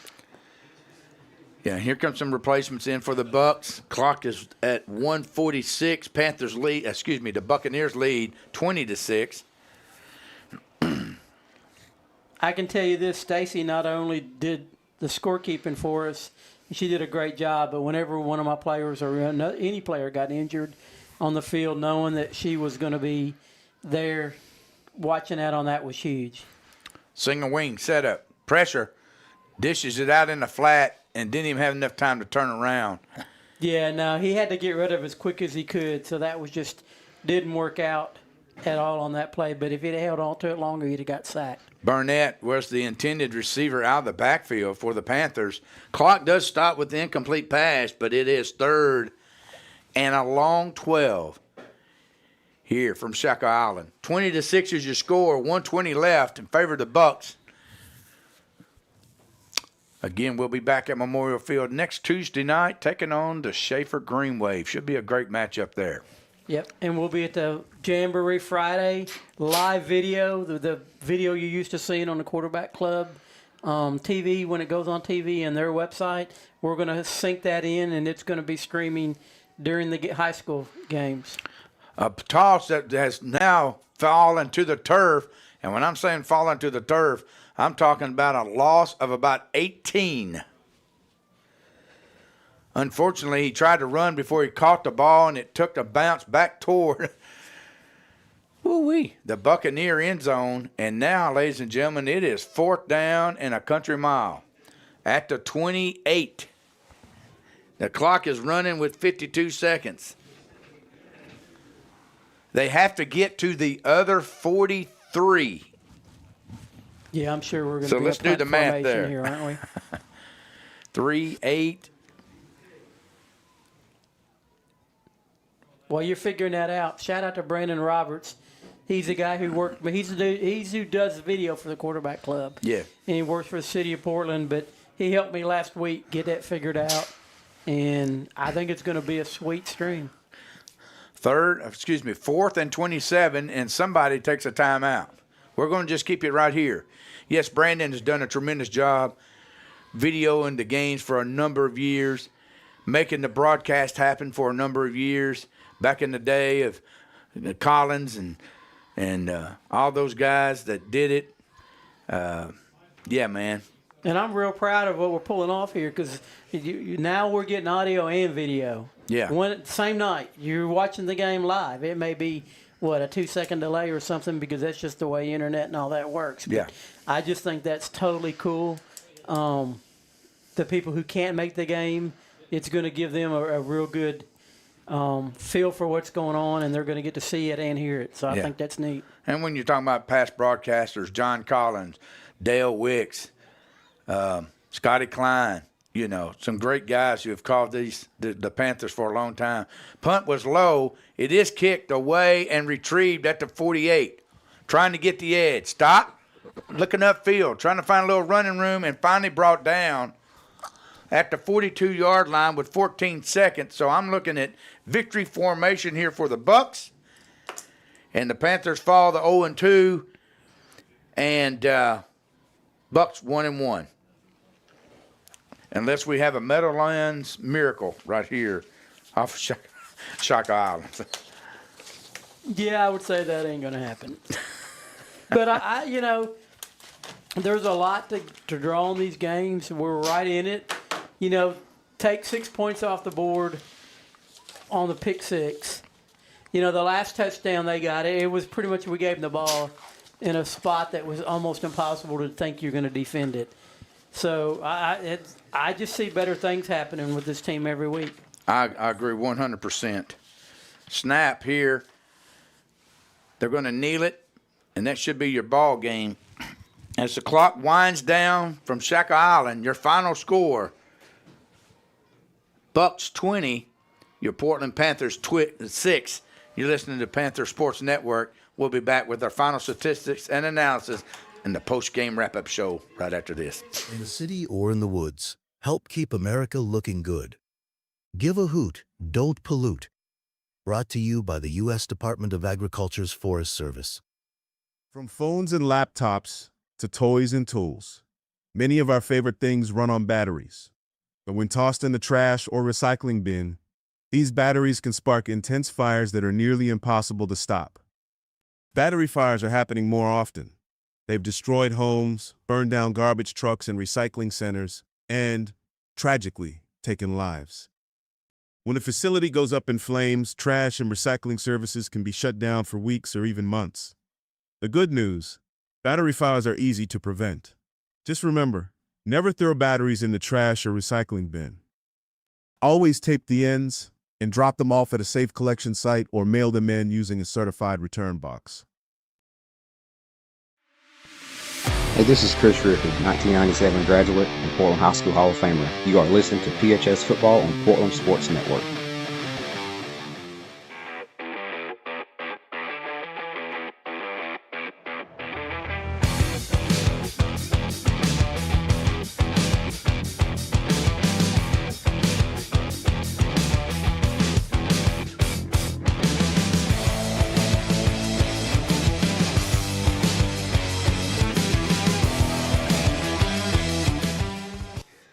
Welcome back, Panther Nation, to the post-game wrap-up show from Shaka Island. The Bucks, a 20-6 winner over our Panthers.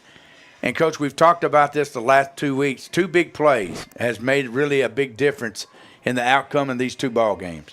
Number one, the turnover, the 75-yard kick return for a touchdown last week. And this week, a 77-yard interception return when we had cut the game down to 8-6. Yeah, we were right in it. It was a 4th down play. Yes. And, hats off to the coach for trying to get it, right? It's just there's no brownie points in getting close. But it was a ball we threw up in the air, and they picked it off. You're your offensive guys have got to turn into defensive guys, and they've got to make sure they make the tackle. The advantage they had was the guy was on the sideline. So, therefore, as long as you keep your shoulder and your head in front of the guy, you're going to get him out. We looked like we had at least 2 tackles that we were getting the rear of the guy, and that's just not ever going to work out. And then the late touchdown here was on a blocked punt. Yes. So, we gave him a short field. So, the good thing is it's got to eat you alive. If you're a winner of any sort, this got to make you sad. But you can't stay sad. You got to pick it up and go. Coach Lane, he's a good coach. He knows what he's doing.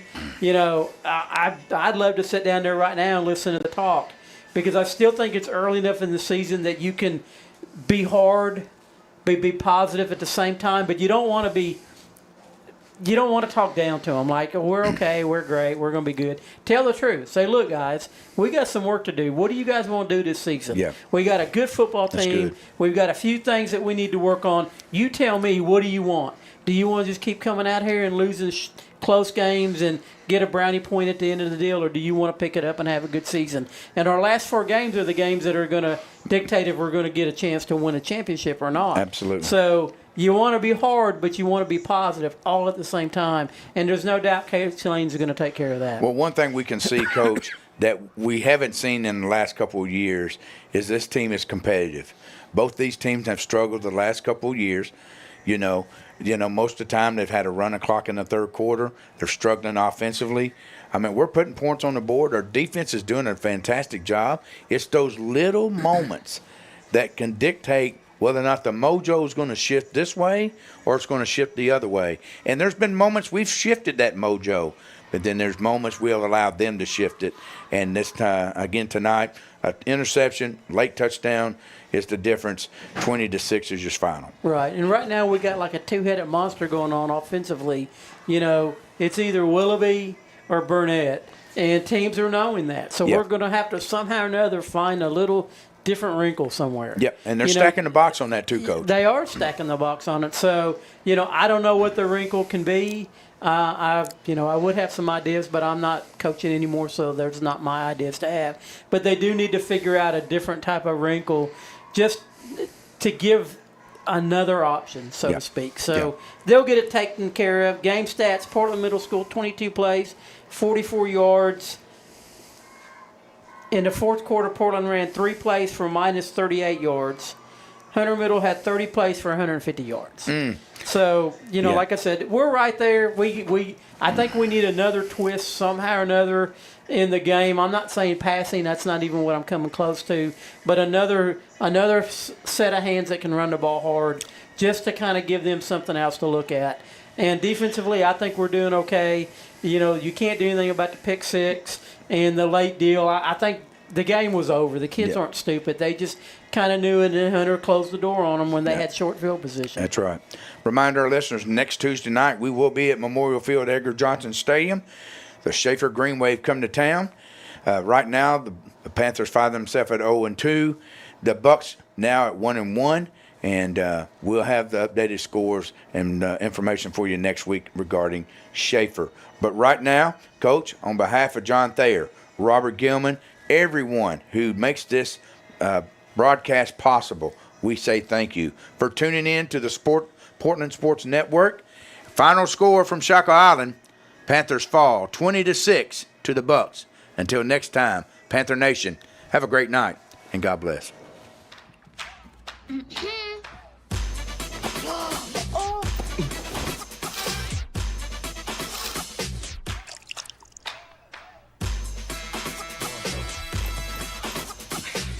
You're not gonna get it all right. Just make sure you nail the big stuff. Mama! Like making sure your kids are in the right seat for their age and size. Get it right at nhtsa.gov/therightseat.